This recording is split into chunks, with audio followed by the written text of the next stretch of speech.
إن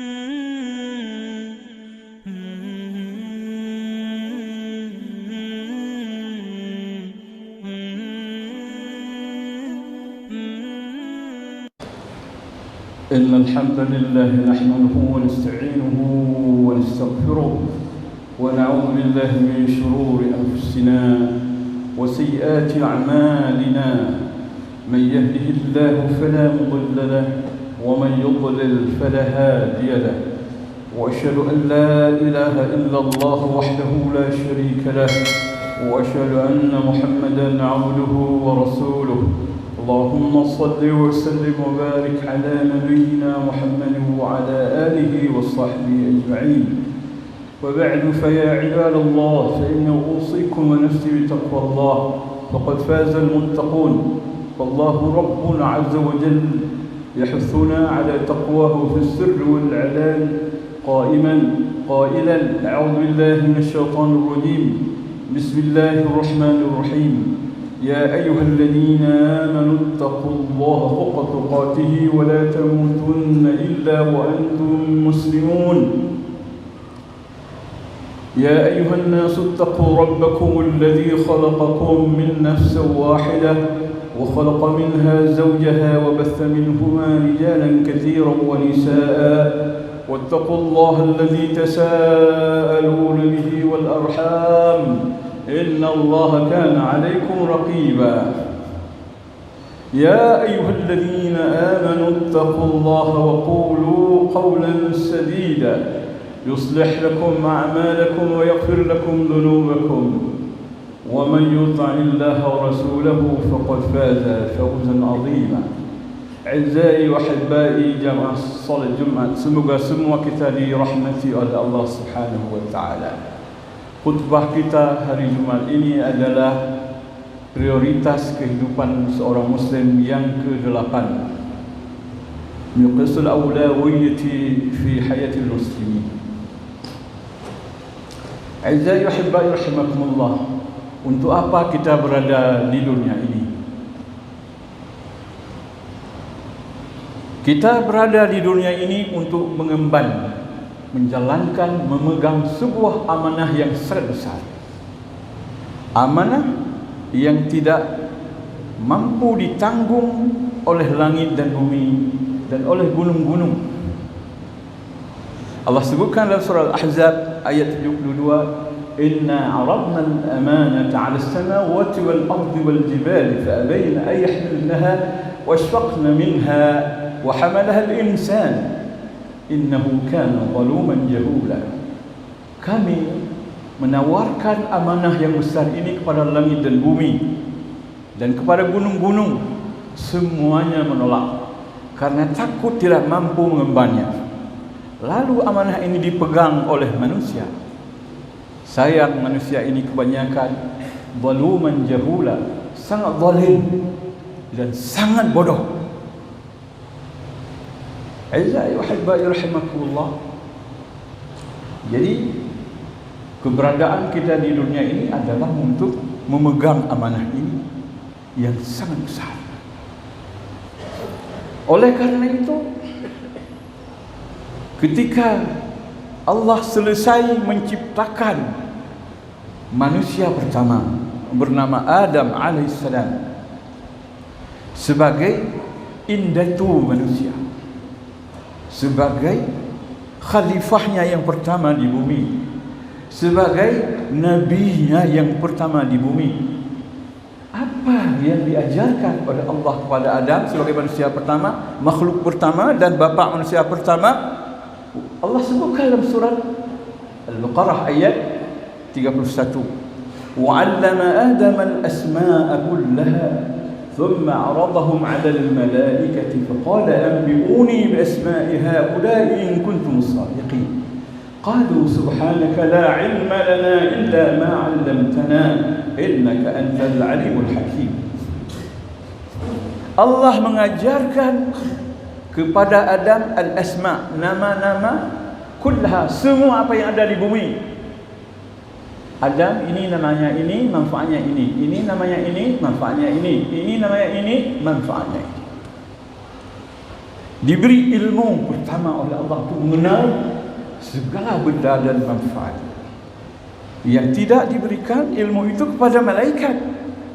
Ketika selesai Allah mengajarkan kepada Adam, lalu bertitah kepada malaikat, tolong wahai malaikat, jelaskan kepadaku apa nama-nama benda ini dan apa manfaatnya. Semua malaikat berseru, Allah katakan, qalu subhanaka, maha suci engkau ya Allah, la ilma lana, kami tidak punya ilmu, illa ma 'allamtana, kecuali yang engkau ajarkan kepada kami. Innaka antal alimul hakim, sesungguhnya engkau ya Allah maha mengetahui lagi maha bijaksana. Ketika Allah mengangkat Rasulnya yang terakhir di bumi ini, Nabi kita, junjungan kita, Nabi Muhammad sallallahu alaihi wasallam, tidak ada kata-kata yang lain yang Allah suruh selain iqra bismi rabbikal ladzi khalaq. Khalaqal insana min 'alaq. Iqra wa rabbukal akram alladzi 'allama bil qalam 'allamal insana ma lam ya'lam. Baca Muhammad atas nama Rabb yang telah menciptakan, Rabbmu yang telah menciptakan manusia daripada alaq. Baca. Allah Rabbmu sangat pengasih, mengajarkan kepada manusia tulis dan baca, dan mengajarkan kepada insan malam ya'lam, apa yang dia belum tahu.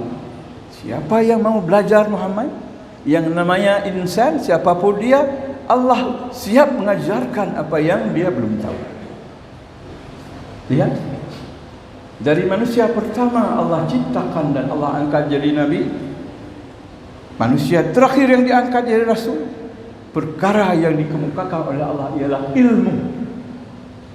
Artinya apa? Memimpin hidup dengan memegang amanah yang sangat besar tidak mungkin tanpa ilmu. Tidak mungkin sama sekali. Inilah kebutuhan prioritas hidup seorang Muslim yang ke-8. Maka setiap pagi Rasulullah Nabi kita sallallahu alaihi wasallam tidak pernah lupa membaca trio doa, 3 buah doa dalam satu rangkaian. Sekian banyak doa, satu yang tidak pernah dilupakan Rasulullah, Allahumma inni as'aluka ilman nafi'an wa rizqan thayyiban wa 'amalan mutaqabbalan.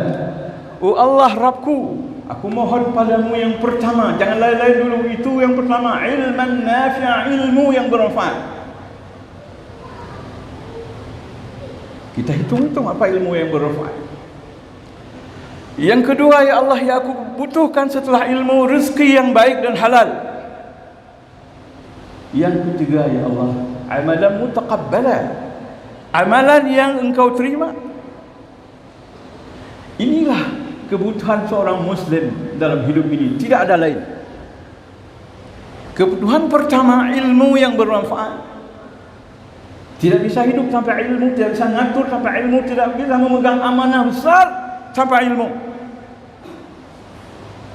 Ilmu yang benar akan membawa manusia kepada rezeki yang benar, akan membuka lapangan-lapangan kerja yang benar, yang tidak ada unsur haram, riba, syubhat di situ. Maka perlu ilmu yang benar supaya dapat rezeki yang benar. Rezeki yang benar menentukan amalan diterima atau diterima oleh Allah. Kalau rezeki tidak benar, amalan ditolak oleh Allah. Lain pula perlahan. Ilmu pertama penting, rezeki pertama penting, amalan diterima maha penting. Jut hana ilmu, jut hana makanan, mau yang terima amalan. Bukan.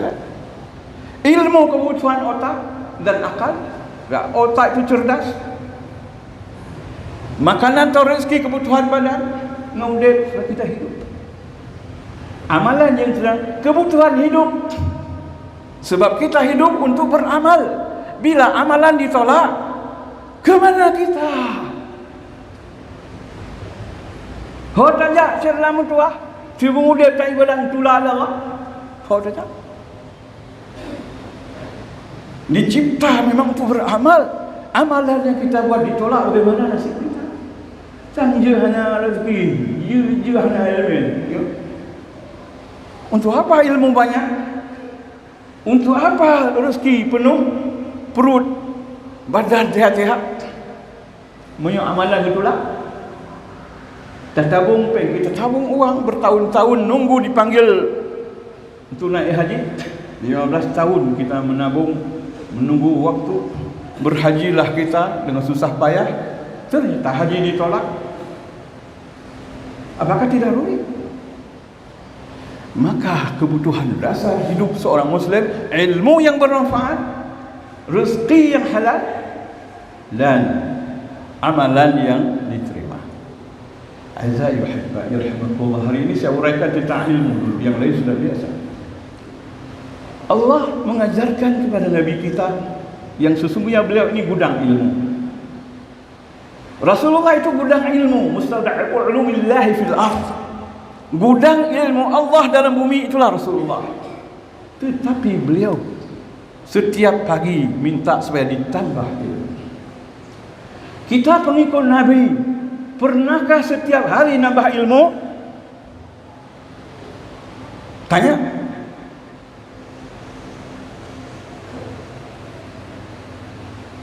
Ilmu 40 tahun yang dulu diajarkan ibu bunda kita atau oleh tunku kita tidak pernah bertambah. Dengar khutbah tiap minggu dengan macam-macam uraian, adakah yang bisa mengambil ilmu? Ini masalah, saudaraku yang beriman. The biggest problem in Muslim life, muskilatun azima fi hayatil muslimin. Mereka tidak menambah ilmu. Lihat dalam surat Taha ayat 114, Allah berpesan kepada Nabi, "Fata'ala Allahul Malikul Haqq wa la ta'jal bil Qur'an min qabl an yuqda ilayka wahyuhu wa qur rabbi zidni 'ilma." Maha agung Allah, dialah penguasa yang sebenar-benar penguasa. Raja yang sebenar-benar raja dialah Muhammad. Wala ta'jal bil Quran. Maka jangan tergopoh-gopoh engkau mengajarkan Quran kepada manusia min qabl ayqadha wahyuhu, sebelum selesai diwahyukan. Necam Nabi cepat-cepat pernah orang kalau habis betul wahyu dengar lah, pelajari lah. Nanti tanya pernah gak pernah dua kerat info yang kurat pernah gak nanti saga mengabad-abad. Baik pernah saya dia menaji. Habis dah gak habis tu bah gak gara-gara time. Di ujung ayat, wa qur rabbi zidni ilma. Katakan Muhammad, ya Allah tambah untukku ilmu. Kalau gudang ilmu ni utama ilmu Allah. Adakah kita merasa penting untuk menambah ilmu, saudara-saudaraku yang beriman? Berapa persen di antara kita yang cinta ilmu? Tidak ada, 0,5%. Sedih sekali keadaan. Orang kepuluh cari ilmu. Rasulullah mengatakan ilmu nafi', ilmu yang bermanfaat. Yang pertama ilmu syariat dan ilmu syar'iyyah. Ini juga tentang akidah, sampai akhlak, adab. Setelah itu ilmu bermanfaat ialah ulum syar'iyyah, ilmu-ilmu pengetahuan alam. Al-ulum al-ijtima'iyyah, ilmu-ilmu pengetahuan sosial. Al-ulum al-syakliyah, ilmu-ilmu formal. Al-ulum al-tatbiqiyah, ilmu-ilmu yang diterapkan, ilmu penerapan. Bermacam-macam ilmu. Sebab kita menanggung amanah yang sangat besar, yaitu amanah memegang kekhalifahan Allah di bumi. Hanya bangga ilmu. Sebab di bawah khalifah ini ada alam lain. Alamul insan di atas, alam manusia di atas. Di bawahnya alamul haiwan, alaman hewan. Di bawahnya alamul nabat, alamun nabat, alam tumbuh-tumbuhan. Di bawahnya ilmul jamal, ilmu alam benda-benda mati. Di bawah itu ada alamu tahtal ard.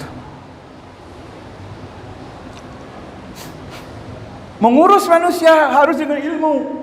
Mendidik manusia, membesarkan manusia, menyihatkan manusia, menyembuhkan manusia. Mendidik manusia supaya berakhlak perlu ilmu. Begitu lahir anak di rumah kita, kita harus siap mendidiknya. Enggak boleh enggak siap, nanti rusak. Di bawah kita ada hewan. Bagaimana memelihara hewan, mengembangkan hewan, menyembuhkan hewan yang sakit, memanfaatkan hasilnya, mengolah hasil hewan. Di bawahnya ada tumbuh-tumbuhan, bagaimana menanam pohon-pohon, bagaimana menyuburkan, bagaimana mengembang biakan, bagaimana menghasilkan hasil yang banyak, bagaimana mengolah, memasarkan hasil-hasil tumbuh-tumbuhan dan pertanian. Di bawahnya ada benda-benda mati, batu, pasir, tanah, bagaimana mengurus batu, mengurus pasir, mengurus tanah, mengurus sungai, mengurus laut. Semua perlu ilmu. Belum lagi kata Allah, miliknya wa ma tahta thara, apa yang ada di balik bumi. Dalam perut bumi ada gas, ada minyak, ada emas, ada tembaga, ada besi.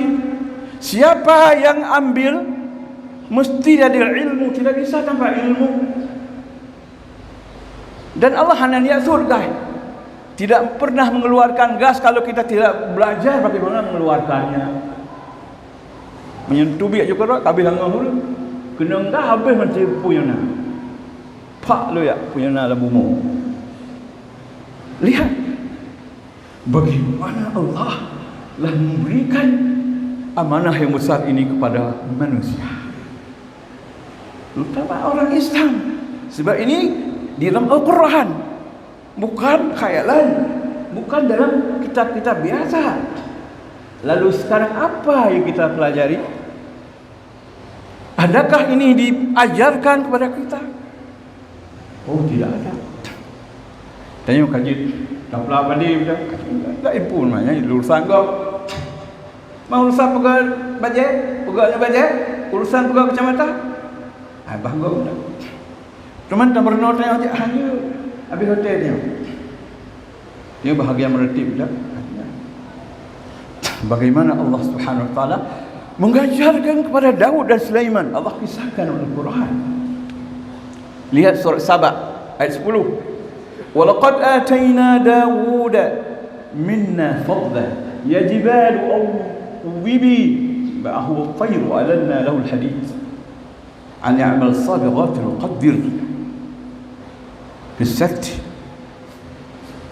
Allah memberikan kepada Daud karunia yang besar. Pertama, Daud itu memahami bahasa gunung dan bahasa burung. Allah katakan, ya jibalu awwibi, wahai gunung-gunung, bertasbihlah kamu pagi dan petang bersama Daud dan bersama burung-burung. Ada tepuk atas bengah Nabi Daud bertasbih bersama gunung dan cicim-cicim. Nabi Daud belajar ilmu burung dan ilmu gunung. Gunung itu bertasbih kata Allah dalam Quran. Wa in min syai' illa yusabbihu bihamdi rabbih. Tidak ada apa-apa di langit dan bumi, antara langit dan bumi, di bawah bumi, kecuali bertasbih memuji Allah. Walakin la tafqahuna tasbihahum, tapi kamu tidak paham apa yang ada di bertasbih kepada Allah Subhanahu wa taala. Nabi Daud diajarkan bahasa gunung dan bahasa burung dan bahasa-bahasa lain. Cuman itu bukan. Wa alanna lahul hadid, kami beri kemampuan dan ilmu bagi dia untuk meleburkan besi. Untuk apa? Ani amal sabiqat, hendaklah engkau buat baju-baju perang, baju-baju besi yang besar. Wasad qaddir fi sad, dan ukurlah kata Allah ayaman bahagian ke butubai kabugai tumbuh senjata, tumbuh panah, tumbuh budi. Wa qaddir fi sad, ukur benar-benar sampai kancing-kancingnya. Kalau surat Saba ayat 10. Nabi Sulaiman, saya silakan. Allah beri kemampuan memahami bahasa burung, bahasa unggas, bahasa semut dan lain-lain, dan bisa menguasai angin. Wali Sulaiman ar-rih, Nabi Sulaiman Allah beri kemampuan mengatur angin.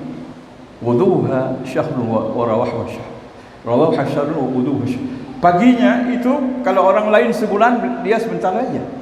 Pulangnya juga orang lain butuh waktu sebulan, dia cuma 1 hari. Jadi Nabi Sulaiman pergi sehari, pulang sehari. Kalau perjalanan orang biasa sudah 2 bulan. Cuman itu bukan. Wasalna lahu 'ainal qitr. 'Ainal qitr. Dan kami beri kemampuan bagi Sulaiman untuk mengalirkan tembaga dari tempatnya. Uben berat, hei si berat ubennya. Kalau enggak kita jadi bodoh, dikendali orang, dijajah orang, hasil diipum lagu hasil pumornya, wah jadi cau. Igap baikku merumpak gak? Tidak aku itu merumpak gelang teh merumpak dengan mengku.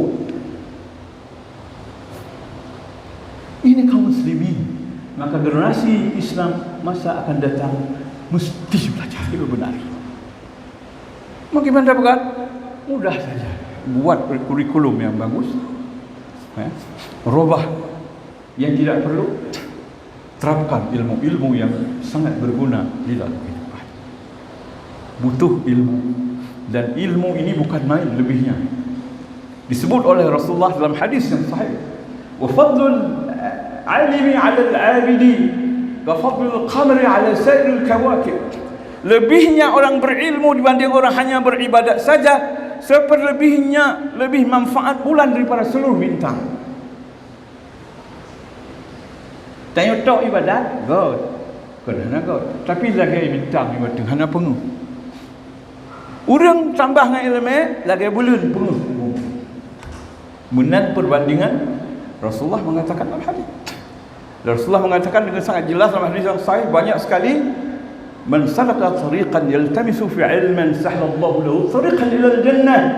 Siapa yang keluar dari rumah yang mencari ilmu, Allah akan mudahkan baginya jalan ke syurga. Wa inna talibal ilm wa inna al-malaikata la tad'alima ta'ala talibil ilmi ridan bima sana.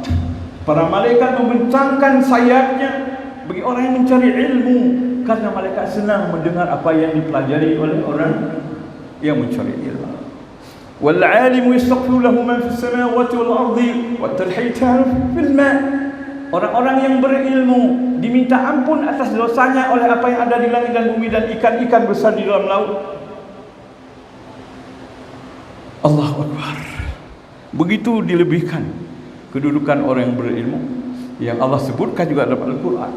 Surah Al-Mujadalah atau Mujadilah ayat 11. Yarfa'illahu alladhina amanu minkum walladhina utul ilma darajat. Allah angkat derajat kamu berderajat. Derajat di atas orang bila punya iman ditambah dengan ilmu. Dengan ilmu menambah kualitas kita di samping iman. Dengan iman sudah bagus, tapi sebelum ada ilmu belum jadi manusia yang terbagus. Sebab Allah katakan, kuntum khaira ummatin ukhrijat lin-nas ta'muruna bil ma'ruf wa tanhauna 'anil munkar ila akhir ayat. Kamu ini adalah umat yang terbaik yang sengaja Allah tampilkan di panggung dunia untuk ditiru oleh orang lain. Umat terbaik yang sengaja dipuduh oleh Allah bak manusia ngedikut. Hari ini mengikut apa sama orang Islam? Kita tidak menghina, tapi kenyataannya orang Islam mengikut orang walaupun salah. Tertakluk jiwa dan raganya dan supremasi orang-orang hebat di bumi. Tertakluk dia jadi budak di depan orang karena kelebihan orang-orang lain. Sebagaimana kelebihan orang Islam dahulu membuat orang lain tunduk dan tertakluk jiwa raganya dahulu kala. A'udzubillahi wa hibai. Inilah kepentingan hidup kita yang tidak boleh kita tunda-tunda. Prioritas yang ke-8 tidak boleh kita tunda-tunda. Belajar ilmu sebanyak-banyaknya yang bermanfaat. Ilmu yang bermanfaat lah yang akan bersambung pahala sampai kita mati. Di samping sedekah jariah dari anak yang saleh. Tidak ada. Mari kita buka lembaran baru dalam kehidupan. Tumbuhkan kecintaan kepada ilmu pada putra-putri kita dan semua yang kita sayang. Mudah-mudahan masa depan umat Islam masa yang cerah, masa yang membawa kebaikan dan keberkahan dan keindahan di atas bumi ini. Aqulu qawli hadza astaghfirullah li wa lakum astaghfiruhu innahu huwal ghafurur rahim.